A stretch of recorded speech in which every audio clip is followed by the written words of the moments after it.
I mean, that episode went out like 2 years ago and I'm still regurgitating it every chance I get. Has your dating life improved because of that advice? Absolutely not. But one of the best dating experts in the world. He's like Oprah Winfrey's dating expert, telling me that I'm sad. So yeah. But he's a lovely guy. So yeah. Perfect. But no, it has not improved. Okay, so Oprah Winfrey's dating expert couldn't help you. But I guess Oprah's It says a single, lot. so... Exactly. See, yeah. Maybe it's him. Maybe it's that's him. the problem.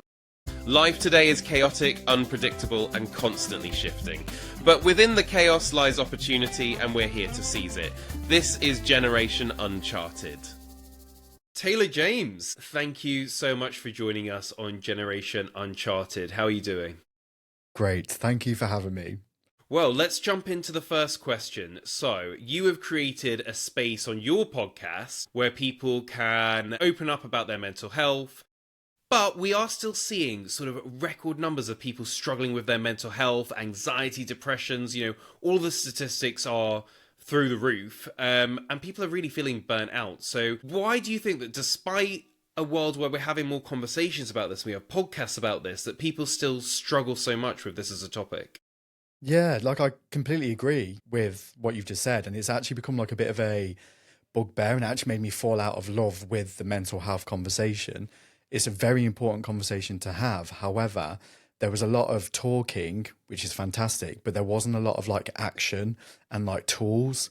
Like, I love the fact that people feel comfortable and open and being able to like have those kind of platforms to talk about this kind of stuff and their struggles. But it was like, okay, well, what do we do about it now?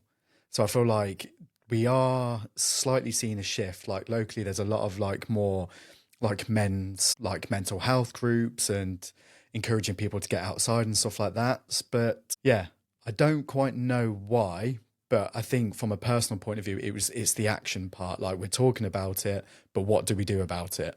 That's the key thing. So obviously you have been doing your podcast, The Waffle Shop. So what have you learned from your conversations? Like, what are the sort of the things that we should be doing to help us cope? I think it's basically, it's a weird one for a podcaster to answer and the way I'm going to answer it, but stop listening. Like, these kind of conversations like are absolutely phenomenal. Like, they're giving a lot of people insights into people's lives and what they've been through, and kind of a little bit of inspiration there as well. But you need to listen to yourself. Like, there's a lot of mechanisms out there. Like, when I was struggling, it was very much like, go for a walk, get outside. And I was like, well, there's some days when I really don't want to get out of bed. I don't want to go for a walk. So I started to look at other things like journaling. Like, Lego has become quite a big one for me, because it just makes me focus on what's in front of me and gives me that bit of downtime. But it's about listening to you, your body, what you need, and giving yourself what you need. So whether that like is journaling, whether that is going for a 5K run, maybe it's doing a bit of yoga, it's trial and error with this kind of stuff. Like, what works for one person that isn't going to work for you. So it is about finding what works for you and what's best for you. Yeah, I like that. Finding the thing that actually works. So I think that's the thing, is we are so overwhelmed these days from like what to watch on Netflix to... I was talking to someone the other day about, I've tried to be doing some breathing techniques, and there's like 100 breathing techniques. Like, what, am I supposed to do each one and see what happens? Like, but then, oh no, you don't feel the benefits for like 3 weeks. Like, well, I can't, that's like my whole life, like, spent trying to find a breathing technique. So it can be really overwhelming to try and find like what works for you. And I think sometimes it is potluck. I wanted to ask you then, from the male side of things, because we know like men struggle with their mental health. We know that men make up the majority of the suicides, and that suicide is like the #1 cause of death between the ages of like 29 and 49 or something like that. Where are you at in how we deal with men? Because, I listen to a lot of podcasts too, and there's a lot of bro science out there, and then there's a lot of experts. Again, there's conflicting advice. And one of the things that I think that I am maybe more sympathetic to at the moment is actually we don't treat men like men when it comes to mental health, in the sense of we're like, have a cry, talk about your feelings. And for some men that might work. But actually, I was reading something the other day about therapy, and it was saying a lot of therapy is geared towards making people feel loved. But the problem is we're being gender neutral in that, and actually for men, they don't really care about being loved. They care about being powerful, or they care about being useful, or they care about being respected. And so some of the times when someone sticks their hands up and says, I'm a man, I've got mental health troubles, sometimes we give them the wrong medicine. And that actually, if you talk about, oh, we need to make him feel powerful, that's almost seen as a negative thing, which it doesn't need to be. It could be like, get him involved in a sport where he feels like his contributions are doing well, or whatever it is. So I'd love to understand where you are on the kind of men's side and how you navigate talking about men's struggles in a world that is often not that sympathetic to it. I love what you've just said. Like, you are really, like, honestly, you're speaking my language with this kind of stuff. Again, it comes down to like it not being a one size fits all. Like, there was a lot of people out there that have been through so many different things. The feelings are very similar, but especially when it comes to therapy and stuff like that and the coping mechanisms, they need to find something that works for them. And I think it does come back to that, asking yourself, like, what is it that you actually want? Is it to feel more comfortable or confident? Is it more that I do want to feel more powerful in myself? I want to empower myself. Or is it a case of like, I do want to understand why I can't experience happiness or love, or why can't I cry? Why can't I show emotion? I think it's incredible to talk about, but like I think as men, we need to be asking ourselves those questions of like, what is it that we actually want? Again, I think it all comes down to that listening to ourselves. I think we're moving in a very kind of like a positive, well, I don't even know if it's a positive kind of like direction. It just seems to get cloudier and cloudier. There's a lot more voices now saying you should do this, you should do this. But it is that kind of, I don't know, I think it's a layer of frustration that I've experienced from a personal point of view, but even kind of like some of like my male friends, because it's like, well, I've tried this and it doesn't work, so I'm just going to give up. It's like, no, like you need to keep going. Like all these kind of stuff, like, you've just learned something. You've learned not to do that again, or that kind of therapist isn't for you. Like, I think people think that therapy now is just like someone sat in the corner with a notepad, literally listening to everything that you said and writing it all down. Like, it's not at all. Like, but you do need to kind of do your research when it comes to therapy, because there are certain therapists that do, they focus on love, relationships, being a man. Like, there's all these kind of different people out there that are there and equipped to help you become the man that you want to become, but you are going to have to put the work in. I think there is a bit of a thing at the moment of like, well, I've tried it now, I'm not going to do it again because it hasn't worked. You need to be prepared to kind of put the work in. And it is that kind of, not to sound all like shouty and ranty, because I hate people who do this on Instagram, especially when it comes to men's mental health. But like, if you do want better, you are going to have to do better and be comfortable with being uncomfortable, which isn't great. Well, it's not nice for anyone, but I think especially from a male perspective, it's something that we don't like being, because then it's that feeling of like, well, I'm weak. I'm not so much of a man because I'm being vulnerable. Like I can't do this. It's like, well, it's okay, because there's a whole range of things that you can do over here and people who are there ready to support you.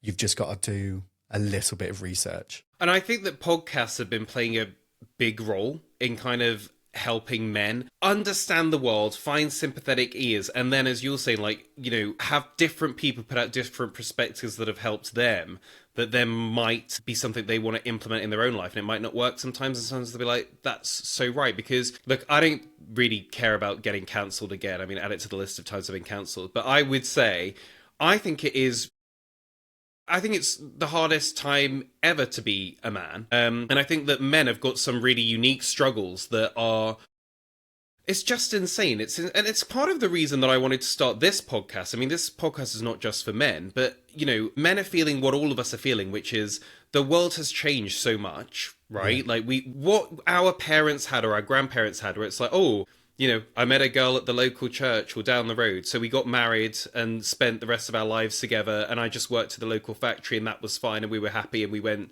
to Blackpool on holiday every year. Like, that world is completely gone. And it's almost now there's so much choice that no one can make a choice. And I do think on some of the traditional pillars of masculinity, like, those are all eroded now. Like, a man can no longer afford from his job, which is not like a high skilled job, just a normal job, afford, 3 kids and a wife anymore. Not that it should all be on the man. I think, if a woman wants to go out and work and can keep her man and the 3 kids, fine. But that financial flexibility, it's not so much a battle of the sexes there. It's like, but that economic freedom has gone. Like, a man cannot do it by himself, a woman cannot do it by themselves anymore.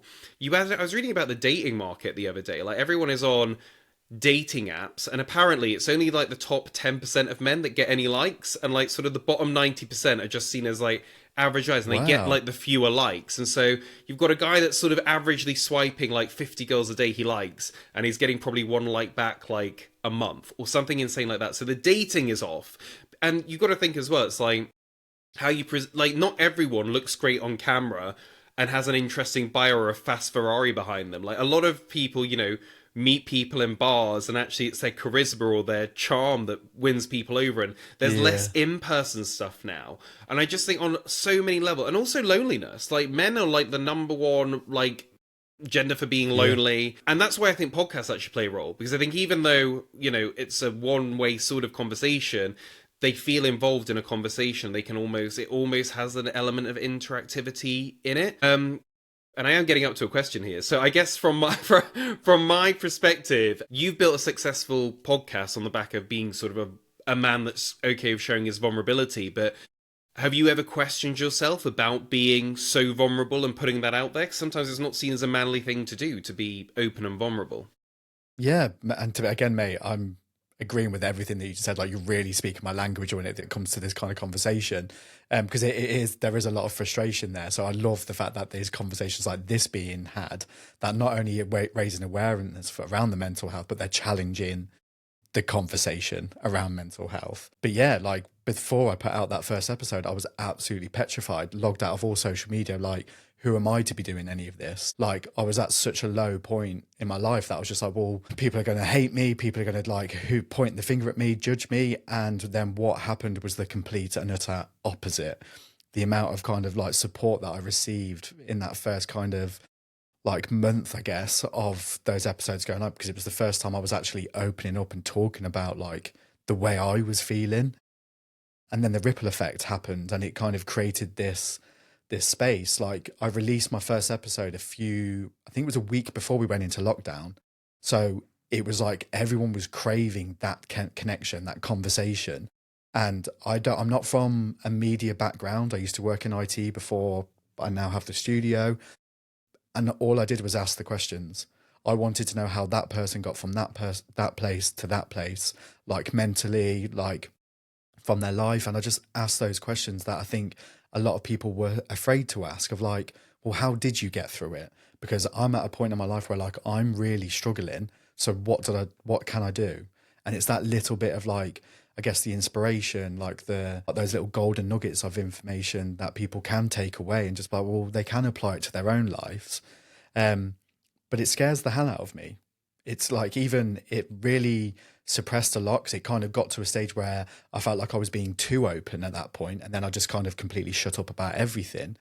But then it also then allowed me to open up about other aspects of my life, like when it came to like my sexuality, when it came to like business, like all of these things.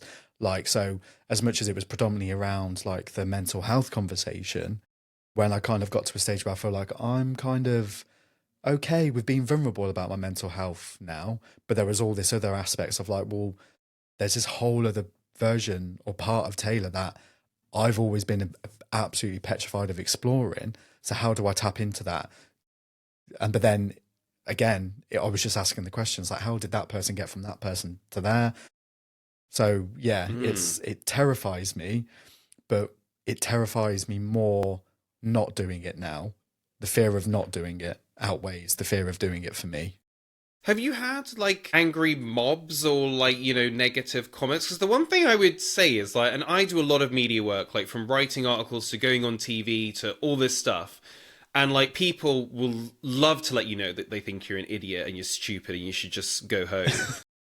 But I would say I've never really had a bad comments or feedback anytime I've ever guested on a podcast or done my own podcast, because I actually think that an audience that stays with you for 40 minutes, an hour, 3 hours, like they understand enough. And I've said I've said more controversial things on podcasts than I ever have on TV or in articles.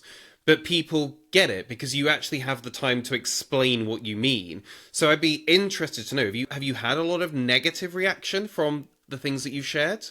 The one that sticks out to me is again, this is why I think it's kind of cut through the noise with those kind of conversations, because I was speaking about my experience when I had a panic attack, and I was saying it's like when you stand on a plug or like you stub your toe and you get that sharp like pain, like your body goes all tense, you breathe through it, and then you kind of get to a stage where you're like, oh, okay, that wasn't too bad, like I'm going to be okay. That's all I said. And then the comments were like, well, you've clearly never experienced a panic attack because that's not what it's like. I was like, well, this is part of the problem, because it's a panic attack. My doctor told me I'm experiencing panic attacks. I have all the symptoms of a panic attack, yet someone online, just because my experience was different to theirs, is telling me that I'm wrong. And at first, I used to find it really difficult to kind of like bite my tongue, whereas now I just kind of ignore it now. Today, it doesn't happen. That's the only one that I think that really kind of sticks out to me. But again, it's just like, don't ever discredit someone else's like experience or, you know, emotion and stuff, because that is part of the problem. You can't preach about like, you know, be kind and men's mental health, and the minute a man starts talking about it, you're telling them they're wrong. Like, well, I think this is the thing as well. I've had this from the bisexual side, talking about bisexuality, of people being like, that's not what bisexual is, and this is... And I always think, like, number one, like, it's two things, right? Number one, that's probably the most important, is you think you're having a go at me, but what you're actually doing is other people that are scared to talk about this stuff are now seeing that people from their own side will cut them down. So that's going to make them less likely to talk about it. So you're I know you think you're angry at me, but you are cutting this conversation short, number one. And number two, I have read outrageous things online and I've watched outrageous interviews. I have never in my life felt the need to message that person and be like, you idiot, or you, and blah, blah, blah. Blows my mind. It would just never occur to me to do that, because what do they care what I think? Like, so I just find it, I really feel like I've won. It's like, you have taken time out of your day to have a go at me. I won. Message me? Like, yeah. You must be, I think, you must be next level lonely or have something going on to go out of your way. Like, I did an episode with a guy who experienced some horrific things as a child, like by his stepfather. And some of the comments on those posts, I was like, you've got a guy here who is being so incredibly brave, speaking about his experience, who's now turned it into like he wants to help other people who have been in the position that he has been in. And people are, and these are like full grown men and women with children, tearing shreds out of this like early 20s guy about like, well, why didn't your mum step in? Why didn't your so-and-so do this? It's like, this is part of the problem. Why aren't we turn those comments into like, what, how can we help, rather than tearing people down? Like, it blows my mind that people have that much time in their day to attack people like that. It's incredibly sad. Well, this actually does bring me on to something I wanted to ask you. So, who have been the guests that have surprised you the most? I mean, you've just talked about one there really opening up, but has there been any one on where you're like, oh my God, I still think about that conversation? Yeah. The one that I absolutely love about, because one, he absolutely teared shreds out of my dating life, was Paul Brunson. From like Celebs Go Dating. He's got an incredible podcast himself. And he gave me this bit of advice where it was like, in every situation, there are two L's. It's a loss or a lesson. It's up to us whether we decide which L we take. So we can sit around and be like, oh, I've lost this, I've lost this, I've lost this. Or what have we learned? And it is stuck with me even to this day. Like, even my clients are like, oh, well, that episode hasn't done that well. This hasn't done that well. I was like, yeah, but what have we learned from it? Because we can listen back to those episodes and think, well, okay, what didn't work? Do we need to like do better questions? Do we change things? Like, it's viewing things as lessons. Everything's a stepping stone.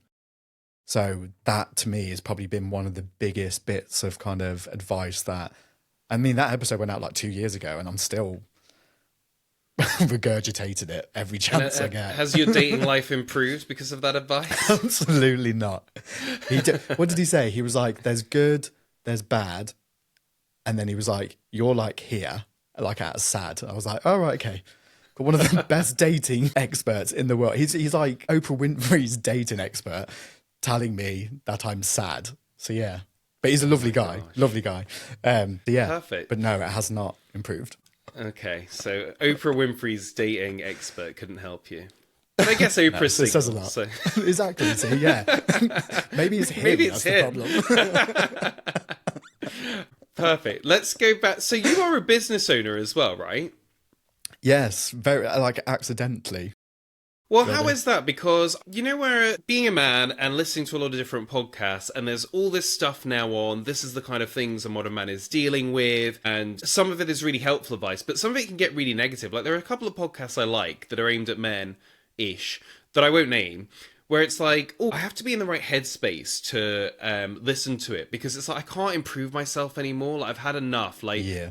I'm just going to have to be me for a while. I can't do more. But one of the things that I think is really cutting through to me at the moment is like, as a man or as a young person in the modern world trying to navigate it, you should be a business owner. You should have a small business and you should not be PAYE. You shouldn't be putting your effort into someone else's dreams and blah, blah. So what is the reality for you like as a business owner? Like from setup to managing to now? Like how do you find being a business owner? Yeah, to be fair, it's incredibly stressful. There's a lot of late nights. There's a lot of kind of, oh, I'm doing this now, but then I'm doing this. And it's like, I mean, we had to like rearrange this like one time because of like people in the studio and stuff like that. So again, thank you for that. Like I wasn't doing it on purpose, but No it's problem. just It's the kind life of of a podcaster. exactly. But my life experience has kind of given me these skills of almost like thriving in chaos, which is either a good thing or a bad thing. The jury's still out on that one. But it was those life experiences and those kind of conversations that I'd had on the podcast that I was like, well, actually, locally, there's no one really doing what I'm doing from a podcast point of view. So I was like, well, okay, well, how do I've loved this. This has completely changed the trajectory of my life. Surely I can help others do that. So there's a lot of heart in what I do, but it also has its downside because then I don't know when to let go sometimes and switch off. So there was a few times last year where like I experienced like burnout to the point where like I was having like a nosebleed, like it was quite intense. And it was that again, it was the lesson there of like, you're not listening to your body. Like everything doesn't have to be done like there and then. So again, it's that kind of, okay, learning from it. Like, what did I like do wrong? What was the mistake there? How do I get better? But a lot of it, I think, has kind of come down to that attitude of like, well, why not me? I used to like be really crippled with like imposter syndrome, like because of the podcast, like we've done like live shows and stuff. And I was like, I've always feel like I'm not, who am I to be doing any of this? And then when it came to the business side of things, I was like, well, who's going to listen to me? And then the kind of portfolio kicked in. Like I've got all these kind of like evidence of like, whether it was life experience or like professional of like, well, you didn't think you could do that and you've done it. You didn't think you could do this and now you're doing it. So I've just kind of like took those kind of like life lessons, put it into like a business point of view and almost like a bit of a business plan. And I've just kind of ran with it. And I'm incredibly happy, which 5 years on from when I'm started, like I was at rock bottom. So it's difficult and it's tough. I'm not going to say like, oh, it's incredible. But I'm excited to learn. Like it's all part of the journey. Like I think we get told as kids to kind of shut up quite a lot, or like you're asking too many questions. So we just stop asking questions. It wasn't until I started asking the questions, whether it was from like a personal point of view on the podcast or even a business point of view. It's like, well, how do I do this? And that's when I started to just do then the things that worked for me. And I seem to be on an okay trajectory. So as long as it kind of stays on that way. But even if it doesn't, it was never meant to be. No, I get that. I mean, listen, you talked about school then. I think from me, from my perspective, you know, growing up, it was kind of like, oh, well, you just wouldn't do that. And it was almost never an idea to be a business owner at school, Yeah. strangely. And then you think, oh, people that run businesses, I mean, they're just like wearing suits and smoking cigars and like doing all this stuff. And it's like, actually, the older I've gotten, I'm like, you know what? I could, like, there's no, you were talking about imposter syndrome. I'm like, I could probably do that, to be honest. You know, where it's like, I'm like, 110%. the other side where I'm like, I have imposter syndrome, but then the other side of me is like, I can do that. So it's a bit of a weird one sometimes where I do think more and more about, like, should you just be in business by yourself? Especially the taxes you pay when you have a PAYE job and then you do stuff on the side. It's like, you may as well just have a company at this point. But yeah, I think you need that level of audacity, though. You do need, like, everything that you've just said. Like, I think that's what makes, in my opinion, obviously I'm very new to this, so there might be a lot of, Richard Branson might be like, what is this kid talking about? But I do think you need that little bit of, like, tenacity and that audaciousness of just being like, well, why not? Like, I'm doing this, like, why can't I do it? Because the only person that's actually telling you that you can't is you. Mm. Obviously, I know there's a lot of different factors that come into play with it, and like, but if I dread to think if I didn't take that leap.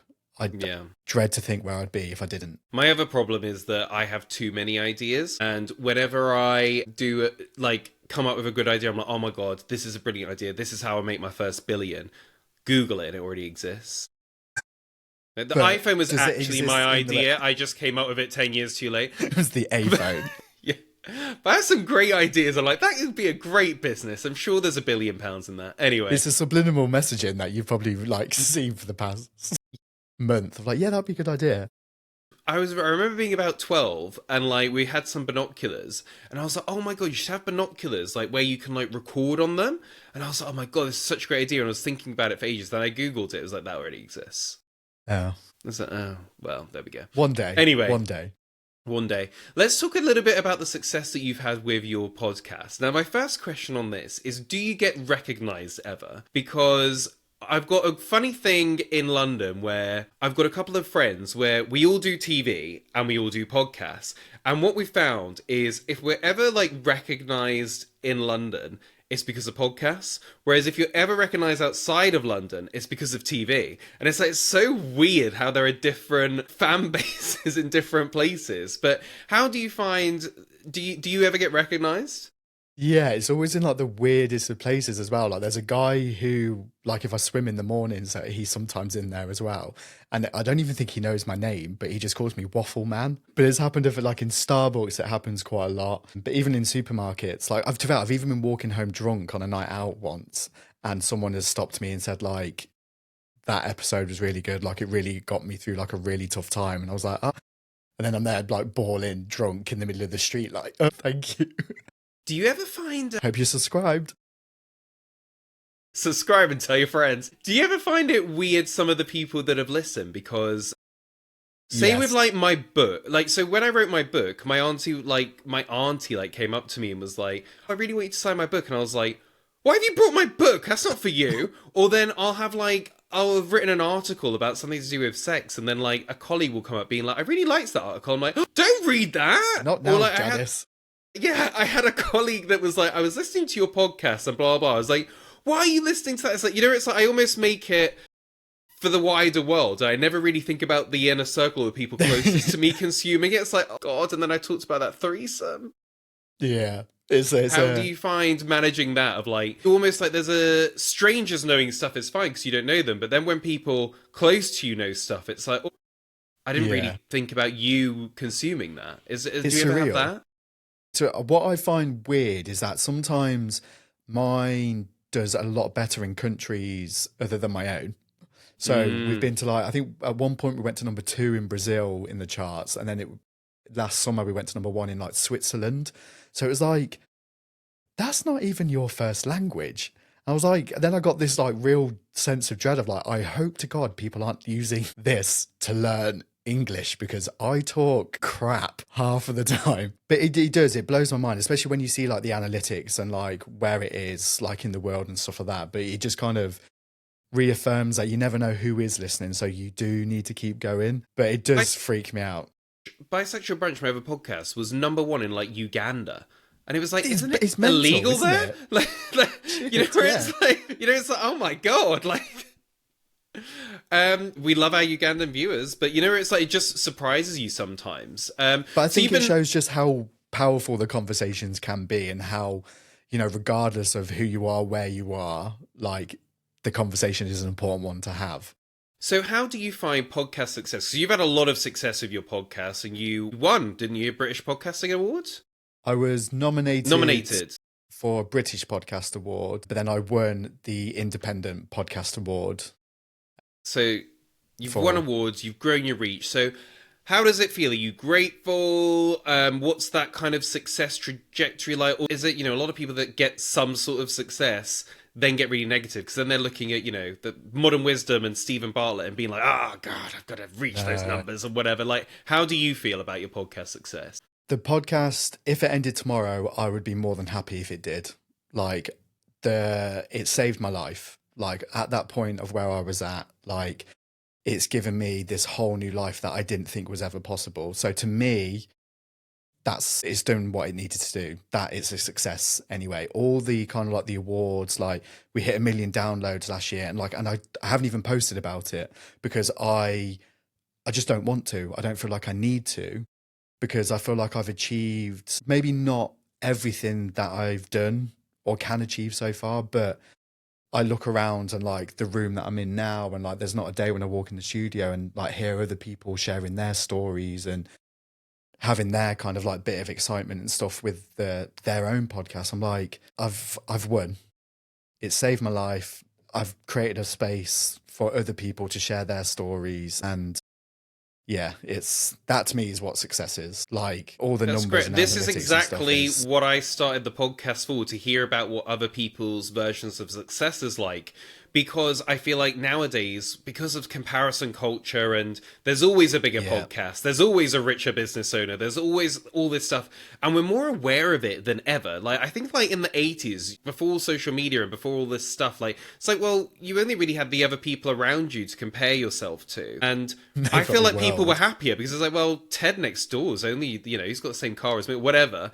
Whereas now we know so much more about how other people live that sometimes it's hard to feel that you have done something that you're successful and proud of. Yeah, no, I completely agree. And to be fair, it made very nearly like to be fair, multiple times it's made me nearly throw in the towel with that kind of like, well, that person's doing this, that person's got that guest. And it wasn't like, Taylor, that's not what you started this for. You started this to learn about yourself, to connect with people and have that conversation. It doesn't matter who the guest is. It's the conversation that counts for me. So yeah, I had to shut off a lot of the noise. So we've talked a lot about men and about success and sort of living well. How, as both Brits, like how well do you think the UK is set up for men, but also everyone else to actually succeed today? Because I don't know whether I'm getting into a bit of a hole here, but sometimes I feel like maybe this country is just not set up for success. Like, you don't want to know what my tax bill was last year. And it's like, but I'm not doing anything crazy. I'm not like selling cars or anything. It's like I have a normal job, and then I have all these side hustles that I manage, and then my thing at the end of the year is, oh, okay, all that money, yeah, give it all back. And so Yeah. you kind of feel like I'm in a country that's not really rewarding entrepreneurial spirit and success. So as a business owner and someone that's done a lot, how do you feel about the UK as a place to be and somewhere where you can actually succeed? That is a very good question, and it's probably something I don't think I've really thought about. I do think we are in You've a bit not of been a... tempted by those videos from Dubai? No tax, come to No, Dubai. see, even I've got friends in Australia, like Ev, to be fair, she's only just gone back, and she was very much like, you'd love it over there. I was just like, I probably would. But there's still a lot more for me to do here first. Like I'm very early on in like being an entrepreneur and all that kind of stuff. So, maybe down the line it will happen. But I don't even think it's a UK thing. I think a lot of the world, I think a lot of people are setting themselves up to fail because of the comparison, because they feel like they need to be driving a certain car. Like I seen a stat actually about, and this kind of blew my mind, about Coachella, one of the most famous festivals in the world. 60% of those tickets were bought on finance. So only 40% of how many people go to that festival bought their tickets outright. Really? So it's like we're kind of setting ourselves up to fail because we are comparing ourselves. We're trying to live a life that isn't really ours to live. So we're kind of trying to feel like live up to this like narrative that is false, really. So I I don't think the even think problem it's is a though, it comes from both sides though, right? Because yeah, you with the Coachella thing, you could say, oh, there's people that can't afford it and they're trying to achieve something, so they've gone and done it on finance or whatever. yeah, But the other side to that is what I'm always being told now, and this is what I was talking about. You get it from both sides. Is like, have you ever seen that meme of the old couple in the gondola? And it's like the caption is something like, "We decided we said we'd have fun after we retired." And it's yeah, like kind of getting to that point of like you're working really hard, you're being really careful with your money, but then you're gonna be too old to enjoy it. And so actually enjoy it now. Put it on finance. Like you want to go to yeah, Coachella, you want the memory. And also another thing, if someone made this point before of like if you as an investment going on holiday this year is better than like going on holiday next year because you have longer life to relive those memories and have that experience than if you wait until you can afford to do things. So it's yeah. weird because I get it from both sides. And I think that's what's really hard about modern life now is there's always something, whether it is, a version of success, or whether it is a version of you're going to die, that makes you feel, I'm living it all wrong. Just But I constantly do from every think side. You're not it doing it comes right. back to kind of what I was saying about like, men and therapy and all that kind of stuff. But like, it comes down to like, ask yourself what it is that you want. My personal experiences have kind of led me to have this attitude of like, I've watched the most incredibly fit woman who my mom have her life taken away from her. She's now in a neurological care home, requires 24-hour care. So I'm very much in the camp of I don't want to get to a certain age, or God forbid, something that happens to me similar to what happened to my mom. And then I've got all of these kind of like what ifs, should haves. I wish I did that. So I completely agree with you. If you want to go to Coachella and you want to whack it on finance, go on it. Obviously, be mindful of like the implications if you're doing that with everything, but also why not? Like, we don't want to get to that stage of like, you giving all this money back in like tax and stuff like that. Like, it's like, well, I could have gone on holiday. I could have done this. I could have done this. I could have done this. It's like, well, ask yourself those kind of questions of like, what is it that I actually want? Do I want to build a successful business and do this and this? Or do I want to be happy? Because you see these kind of conversations like on Stephen Bartlett and all these kind of people saying like, these people have worked themselves down into the ground for like 60, 70 years of their life. You ask them a question of like, oh, would you do anything differently? They'd be like, more time with my family. I would take more time off. So it's like, why are we waiting until we've got not a lot of time left to do the things that we love with the people that we love, whether that's family, friends, partners? Like, do what makes you happy. Ask yourself, what is it that you want to do, and go from there. Do you think, off the record, he said on a podcast that's going out to the whole world, but do you think just as humans, this might just be our condition? Like I was listening to something the other day and it said 80% of our thoughts are negative. And like what you just said about you'll listen to an interview from a really successful person that spent their whole life building their career and they'll say, I wish I'd have spent more time with a family. But then you'll speak to someone that like has only ever spent time with their family, like was maybe a stay-at-home mom, and they'll say, I wish I'd have had a career. So I feel like, are we not always drawn to the thing we didn't have? Because I know, if I'm lucky enough to live to 80, I'll be there with regrets. Even though here I am with 6 different career paths trying to do everything. It's like, but I'll probably be something else. I'm one of those people that's like, well, I just want it all. I want a good job, I want great side hustles, I want good friends, a good relationship, a nice house, kids, and blah, blah, blah. And my regret will probably be like, you should have just watched TV and chilled out. Like, you tried to do too much. But I think then I would challenge that with the legacy that you've left, because then the day comes and God forbid, like it happens, it's going to happen to us all. It's inevitable. Not me, I'm going to be uploaded into an AI. It wouldn't surprise me, to be fair. But people are going to remember what you did, how you made them feel. Like, they're not going to remember, oh, we had a nice car. What are they going to say at your funeral? No one, I don't think I've ever been to a funeral and their eulogy has been like, they drove a nice car. They had a lovely patio. It's always been, this is what they've done. Look at the That memories patio. that they've made. That bloody patio, beautiful. Rest in Well, peace. speaking of lovely patios and great homes, I did want to speak to you as well about home and where we live, because I do Yes. think, I mean, you seem pretty set, but a lot of people I talk to now are sort of always umming and ahhing, you know, should I be living in a city? Obviously there are a lot of people after COVID that were like, forget this city, like we can just do it in the countryside and move into the country. There are a lot of young Brits now that are off to Dubai and Australia, America and Thailand. So I want to know, what is home? First of all, where do you live? And if you like it, why do you like it? So I'm from Coventry, so I'm smack bang in the middle of the UK, and I'm not afraid to say that I know for a fact it's not the right environment for me.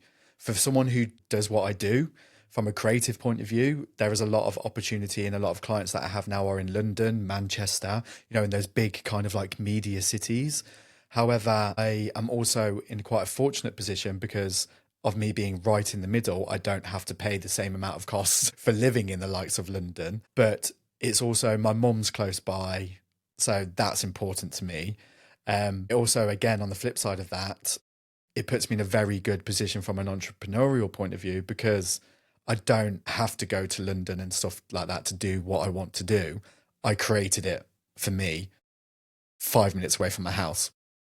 But I do think environment plays a very, very important part in mental health, in every aspect of your life. I think you can become a product of your environment, and it's okay to change it.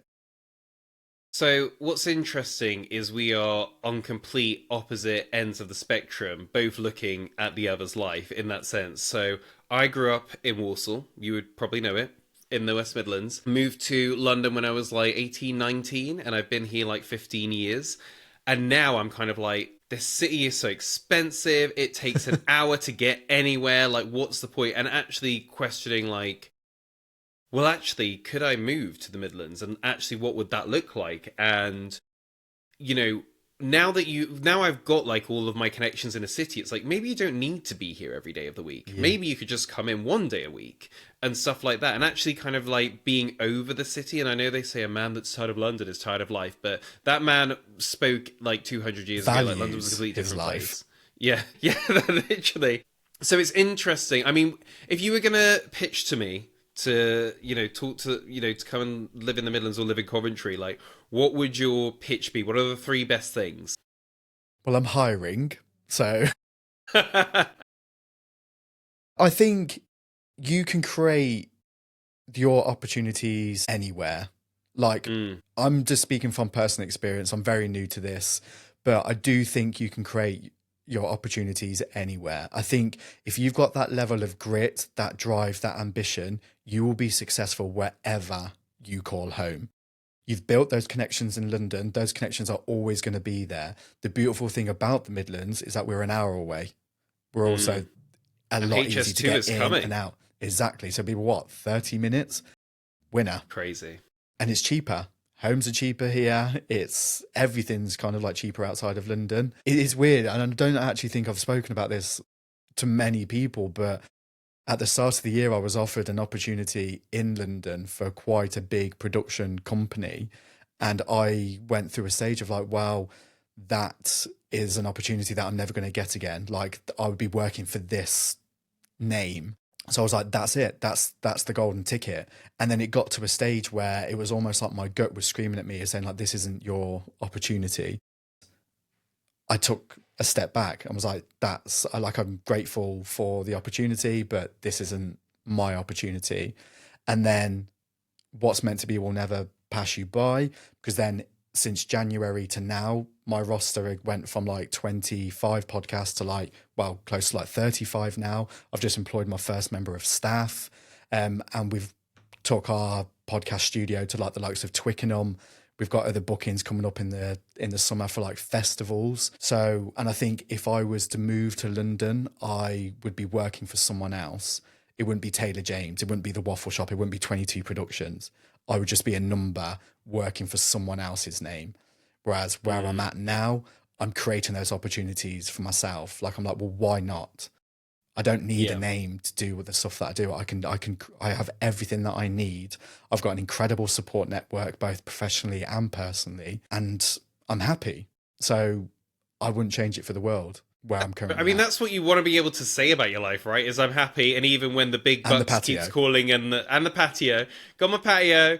But even when the big bucks like calls and says, "Right, come to London. Here's a ton of cash," Yeah. you're like, actually, Yeah. I'm happy doing what I'm doing. I think you know what, because I do want to at some point put out like a what I've learned from my guests episode Yeah. when I've done a few more episodes. And I do feel like that's probably one is like, am I happy? Am I successful? Well, maybe when a big opportunity comes knocking, you say no. Like that's Yeah. probably a good indicator of like you're happy with your life. But it's learned experience. So it was like a few years ago, prior to me having what I have now, I got approached by a doctor in New York to host and produce a podcast for him. So my whole life was being packed into a suitcase to move to New York in the middle of a pandemic due to travel like restrictions and stuff that was going on at the time. It was very much like, well, I can't travel. So I'm stood in Heathrow Airport, like I can't get on the plane. And then it was like, this isn't my opportunity.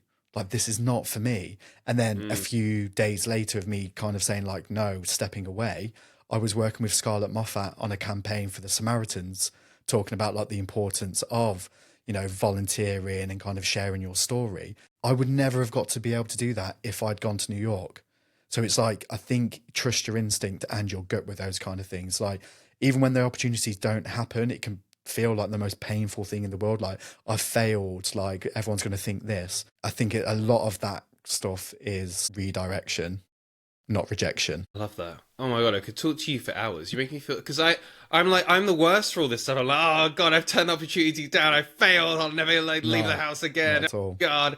So that's interesting. So as we wrap this one up, I like to end on. Well, everyone always goes for like a nice thing to say, but I want funny stories. Like, what's been the funniest things that have happened to you on a podcast or behind the scenes? I mean, the basic ones of all like not pressing record, like getting halfway through the episode and just realizing that nothing is actually recording. I've had people, this isn't actually funny, but like record with me from like rehab that I didn't know they were in rehab. I was like, we could have just rearranged this.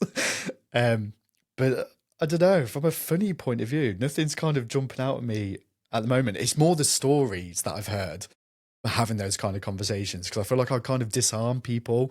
I'm not just a podcast like, oh, come and talk to me about like your latest album and stuff like that. Like, I think I'm just like, so what pisses you off? Like, what gets on your nerves? It's those kind of questions that I think a lot of people get disarmed by. And some of the stories that I've heard on the back of that have kind of led to like some real kind of nice moments. And to be fair, it's led me to like make a song with Sean Paul. Obviously, I know there's a lot of people that can say that, but like locally, I don't think anyone can say that. And I had my own like EastEnders moment with Janine from EastEnders. So I was like, Oh, right. I've had quite a few little kind of. Have you ever had anything you couldn't put out? So I recorded a whole episode recently. We won't say who it was, and it was honestly, I think, the best podcast episode I've ever done. And the stories were beyond wild. I was like, I'm going to get cancelled because I was howling of laughter through like the most traumatic stuff. And then afterwards, they basically Like, it was no, ran past lawyers, and lawyers were like, you can't put that out. And I was like, no, but this is so good. This will be the lost episode. Have you ever had anything you could have put out?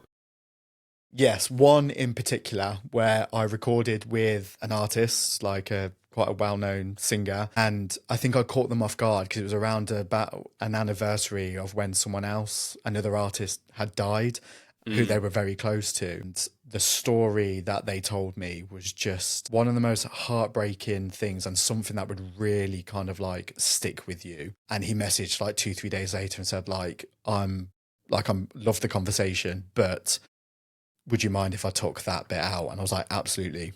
Like, I'm not here to set anyone up. And it was a beautiful moment and a story that I feel kind of honoured to have heard.